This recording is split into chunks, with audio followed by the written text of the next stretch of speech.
Alright, AP Human Geography class is on to our next video on why is folk culture clustered? What a great question. Let me answer it for you. Let's get it going.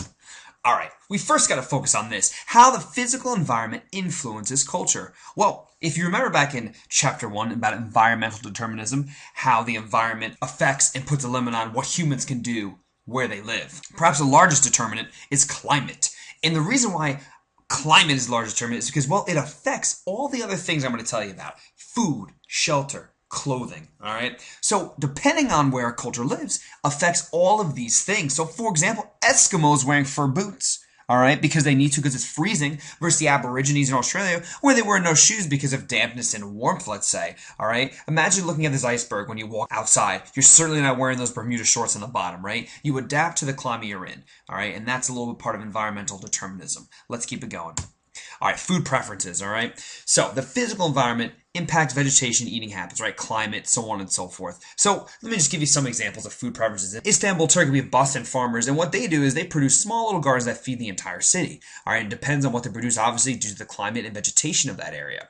In Asia, they grow rice, as you can see, because of the moist and wet conditions. In the United States, we grow a lot of wheat. In the Midwest, because there's a colder, drier climate. All right, so these things are clustered in certain areas because of, let's say, the physical environment. Keep it going.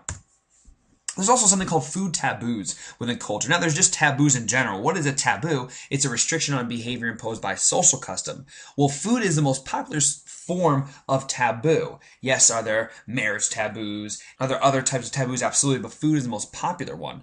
Now, for food, it stems from a certain belief, depending on your religion or culture, that plants and animals embody some sort of negative force. So I give you two examples here, that Hebrews have the kosher laws and that Muslims don't eat pork, all right, for the reasons I mentioned below. Keep it going.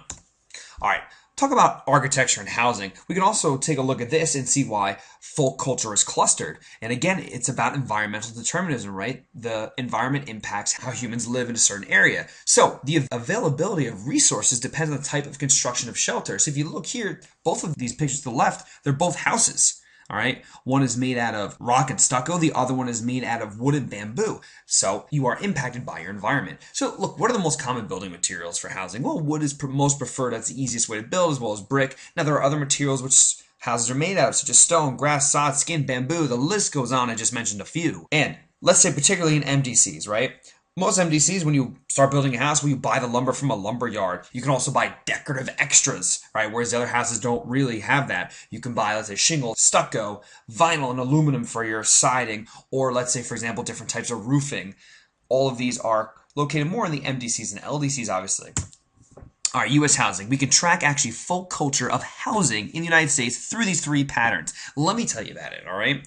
So, first off, if you look at the lower Chesapeake, which is the green, there you can see where people have started to where people have spread because they've built the same kind of homes called a Tidewater style house, which is one room deep. It's not a big home. All right. Then if you look at the Mid-Atlantic where people settled and then spread out, well, they brought their own form of house too called the I house, which is one room deep by 2 rooms wide, a little bit bigger than the Tidewater. And then last but not least, in the New England area, you can see that we can trace that folk housing in the northern part from northeast going towards now to the Midwest. All right, and this is the largest style of folk housing. And there are 4 different styles. There's something called the salt box, the 2-chimney, the Cape Cod, and the front and gable wing. Okay, I know this is probably the first time you've heard many of this information, but don't worry. We're going to go over housing. We're going to go over the environment. We're going to go over food and where it's grown. So we'll tackle all this information again and discuss why folk culture is clustered in these areas. Good. See you later.